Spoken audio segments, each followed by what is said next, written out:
what you think of as the family inheritance, either in terms of buildings or bricks or pieces of furniture or paintings, sometimes never quite go to where you think they ought to. And I always thought that, having been an architect and a teacher, and someone who, I think, anyway, has turned on lots of people to the possibilities of redesigning and reusing existing buildings, that somehow through my genes, this skill or this excitement would pass to other members of the family. And to a degree it has, in that I have wonderful photographs of my 11-year-old daughter shoveling hen pen, which is actually higher in the building than she was at the time, and my 16-year-old son sitting in a huge valley gutter with an enormous pot of asphalt, which he was applying desperately to the cracks that had appeared in it to try and stop water pouring down through the four-story building we had inherited. So it was with joy, if not surprise, that eventually this joy passed not to the direct Ferguson line, but through my niece in Canada to my great-nephew, Trevor Vilak, who, having visited the mill and visited various buildings in Scotland, got diverted from his interest in engineering, which he was studying at the time and has consequently qualified in, to architecture. And it has been a great joy trying to feed him and watch his growth, as it were, in the field that I have hopefully made my own. So, a recent message triggered great excitement in that he told me that from the university in Vancouver he was going on a study visit to Rotterdam, Amsterdam, Prague, Brno, and other places, mostly in Eastern Europe. And I have fabulous memories of taking, in the communist days, up to 70, sometimes even more students to Prague and to Brno, with whom we were twinned, to look at architecture. In those days, Prague was not the city of shining spires and wonderful buildings that we see now. Certainly the wonderful buildings were there, but everything was black. Everything seemed to be grey.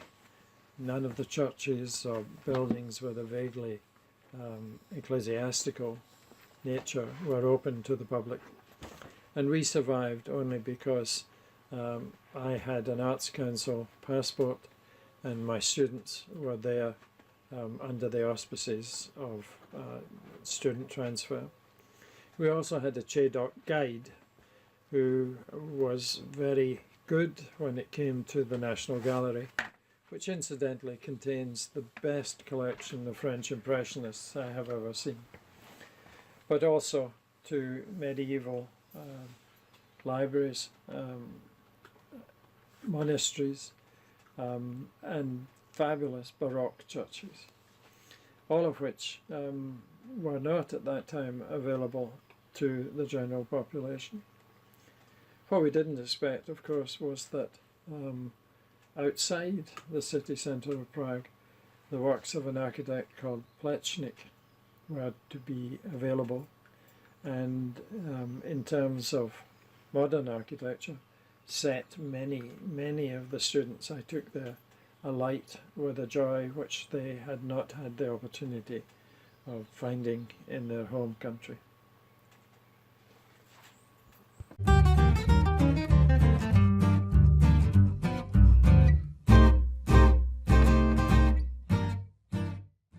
Although I can tell Trevor how to get to Prague and how to get to some of the places that we eventually found by accident, I will never be able to recreate what was for us the astonishing experience of living in a communist state. One or two examples spring to mind. There was a parade, a May Day parade, and wonderful military expositions, really, of the might of Russia, as it was. Although it was supposed to be Czechoslovakia, but largely Russia. And our Chedok guide, who was very careful not to transgress, and had been with us the first day, when everything that we had told the students about behaving themselves was brought to very clearly to them, in that standing at the cathedral next to the presidential palace, a young couple, not with us, she ran up to the guard and he took a photograph, and the guard gently nudged her with the butt of his rifle out of the way, but she was not to be moved. She then went to the guard on the other side and similarly posed while the boyfriend took pictures. And at that moment an officer appeared from behind the two sentries, rushed up to the young man, took the camera, put it on the ground and smashed it to smithereens with his rifle butt, leaving, I may say, a group of young Glaswegians open-mouthed. This was similarly brought to mind on various other occasions, including the fact that one of my students disappeared for 3 days, left me as the officer in charge, phoning the university to say, what do I do now? And the answer was to go to the police. So I went to the police and they said, not interested. However, I said to the students, you have to tell me what happened to him. And they said, well, we were drinking in a bar and there were some Russian soldiers, and one of them had a balalaika, and he asked if he could play it, and he played the balalaika, and the next thing we knew, he was leaving with the Russian soldiers. So he's in the barracks somewhere.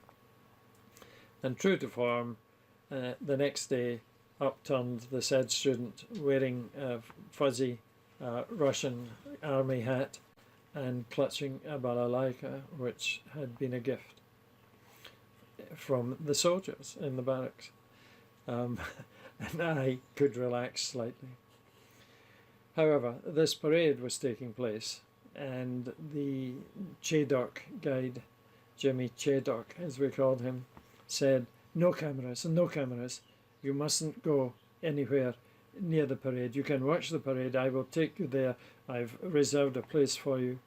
But no cameras, no cameras.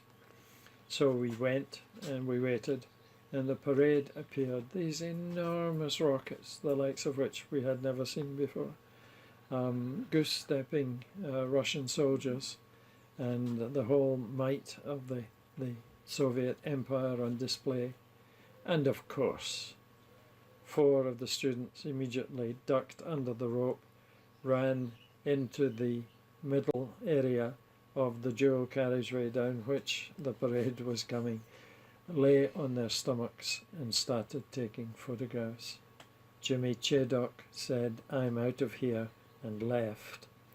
And I was waiting for someone to rush out of the crowd and smash either their heads or their cameras with the rifle butts. But, to our surprise, the soldiers waved to them and the parade passed them by.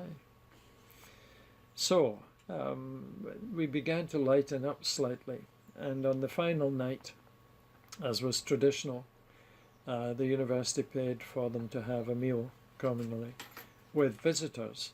So we had several young Czech students showing us round.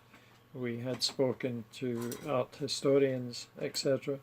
And we invited them to join us in what we weren't to know, but was in fact a very fashionable restaurant in the middle of Prague.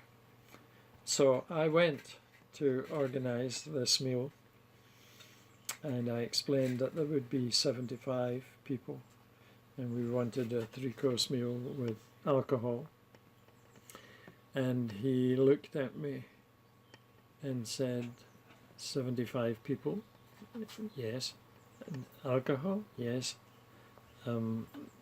What could you offer? He said, well, it will depend on what I can get. We'd already had a huge surprise in the Hotel Kemmel where we were staying when the lady running it presented 72 hard-boiled eggs as breakfast. And when the students started throwing them about and certainly not eating them, she had hysterics because her husband had cycled 35 kilometers in order to collect enough eggs, fresh eggs, and nobody wanted to eat them. However,